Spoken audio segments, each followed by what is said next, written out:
여러분, 자영업자에 대한 손실보상, 윤석열 대통령이 후보 시절에 1,000만 원까지 준다고 했잖아요. 지금까지 400만 원을 줬으니까 600만 원을 더 줘야 된다는 이런 이야기가 계속 나왔습니다. 그러다가 대통령직 인수위원회에서 600만 원을 차등 지급하겠다 이렇게 되니까 자영업자들이 굉장히 반발했죠. 공약 파기다 뭐 이렇게 이야기하면서 반발이 엄청났습니다. 그런데 이와 관련해서 당과 정의, 쉽게 말하면 국민의힘과 윤석열 정부가 협의를 했습니다. 그 협의 결과 자영업자 370만 명에게 1인당 최소입니다. 600만 원 이상의 손실보상금을 주기로 결정했다. 이렇게 국민의힘 권성동 대표가 발표를 했습니다. 다시 말해서 공약대로 지급을 하겠다는 건데, 이게 제일 중요한 것은 최소예요. 최소 600만 원이에요. 그러니까 웬만하면 600만 원은 받는다는 이야기가 되는 건가요? 웬만하면? 최소니까요. 그러면 600만 원보다 더 받는 사람들도 있다는 이야기인가요? 기본적으로는요. 전국의 소상공인 자영업자 연매출 30억 원 이하 소기업, 여기는 다 받습니다. 그러면 매출의 피해가 큰 곳은 600만 원보다가 더 받은 것도 있다는 이야기잖아요. 1,000만 원씩 가는 것도 있다는 이야기예요. 소상공인이나 연매출 30억 원 이하 소기업입니다. 30억 원 이하 소기업. 여기에는 그만한 충분히 보상이 된다는 이야기예요. 여기에 대한 예산을 22조 정도 지금 책정을 해놨다 이렇게 발표를 했습니다. 어째 보면 공약이기 때문에 당연히 있어야 될 일이 말썽만 많았다가 다시 되돌아가는 그런 모습을 보이고 있다는 것, 그것은 참 안타까운 일입니다. 그렇지만 지금이라도 적극적으로 나섰다는 데 대해서는요 긍정적으로 평가할 만합니다. 그런데 문제는요 예산입니다. 여기에 들어가는 예산이 33조 플러스 알파라고 합니다. 1차 추가 경정 예산 16조 9천억을 포함하면 벌써 50조 플러스 알파가 늘었어요. 굉장히 빨리 늘어나죠. 작년에 추가 경정 예산이 50조 정도 되잖아요. 그 전년에도 한 50조에서 60조 사이 됩니다. 그러니까 돈을 굉장히 많이 푸는 거죠. 그래서 걱정이다. 자영업자들에게 손실보상을 하는 것은 당연하다. 정부가 행정명령으로 영업시간을 제한하고 집합을 금지시켰으니까 거기에 대한 보상을 해주는 것은 진짜 당연하다 이렇게 생각할 수밖에 없거든요. 그런데 문제는 이렇게 돈을 뿌렸을 때 시장에는 통화량이 늘어나고 또 물가를 자극해서 안 그래도 물가가 굉장히 많이 올라가고 있는데 여기에 기름을 붓는 것은 아니냐 이런 우려들 계속 나오고 있습니다. 다행히 말입니다. 물가에 대한 것은 문제가 될 수 있다고 생각을 하지만 다행히 국채 발행은 안 하겠다. 쉽게 말하면 빚내서 돈 뿌리는 것은 안 하겠다 이렇게 선언을 했어요.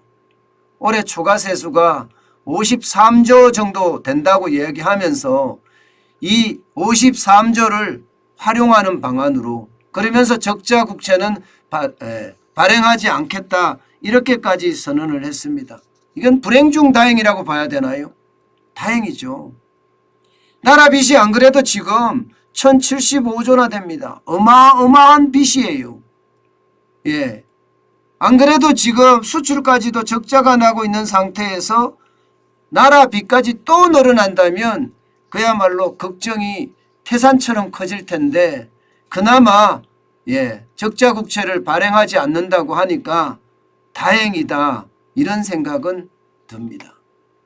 물론 여러분, 이 33조 플러스 알파에는요, 자영업자나 소상공인만 이게 지불하지는 않습니다. 진짜 우리 사회의 약자 계층들에게는 또 그만한, 충분하지는 않지만 그만한 어떤 지원금이 지금 돌아갈 예정이라고 이야기합니다. 여러분, 일단 손실보상금에는요, 그동안 여행이나 공연이나 전시, 항공 운수까지도 좀 추가를 했고요. 그래서 370만까지 늘어났다고 이야기하는 거고요. 또 하한선도 말입니다. 하한선도 현재 50만 원에서 100만 원으로 확대했고요.